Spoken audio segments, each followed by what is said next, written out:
হঠাৎ করে আমার ভাইয়াকে অ্যারেস্ট করা হয়। আমরা কিছু বুঝে উঠতে পারিনি তখন। তারপর থেকে ভাইয়াকে ১ মাস মতো গুম করে রাখা হয়েছিল। বাবার সাথে আমি যখন ক্লাস 6 এ পড়ি তখন একবার দেখা হয়েছে জেলে। আব্বুকে ভুলভাবে ধরা হয়েছে নামের জন্য।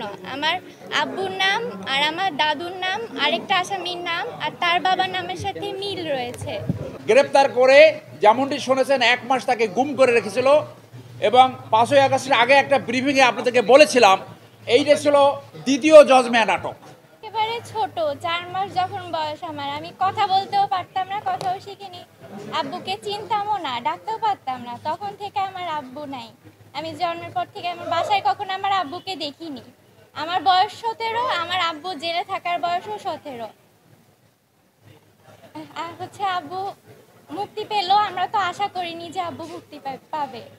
আমাদের দ্বিতীয়ভাবে দেশ স্বাধীন হলো। ব্যবস্থা পরিবর্তনের কারণে আমরা ন্যায় বিচারের আশা করেছি। হ্যাঁ, আর এখন আব্বুকে পেয়ে অনেক খুশি। কে বাবাকে পেয়ে খুশি হবে? বাবার সাথে আমি যখন ক্লাস 6 এ পড়ি তখন একবার দেখা হয়েছে জেলে। আমার নাম সাফা জুমাইনা। তোমার বাবার নাম কি আর কি হয়েছে ঘটনা? বাবার নাম জাহাঙ্গীর আলম। জাহাঙ্গীর আলম। আব্বুকে ভুলভাবে ধরা হয়েছে নামের জন্য। আমার আব্বুর নাম আর আমার দাদুর নাম আরেকটা আসামির নাম আর তার বাবার নামের সাথে মিল রয়েছে। এইভাবে করে আব্বুকে মানে ফাঁসিয়ে ধরা হয়েছে, তারপর আমরা ছাড়াতে পারিনি। হঠাৎ করে আমার ভাইয়াকে অ্যারেস্ট করা হয়। আমরা কিছু বুঝে উঠতে পারিনি তখন। তারপর থেকে ভাইয়াকে 1 মাস মতো গুম করে রাখা হয়েছিল।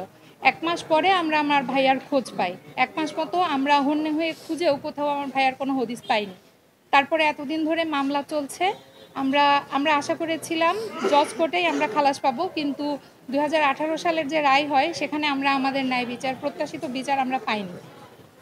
ঘটনার দিন আমার ভাইয়া সহ আমরা সবাই, যে ঘটনাটা ঘটে 21শে আগস্টে, সেই দিন আমরা সবাই একসাথে উপস্থিত থেকে টিভিতে আমরা সংবাদটা দেখেছিলাম এবং সেই দিনে দোকানে আমার ভাইয়া সারাদিন বেচা কেনা করেছিল।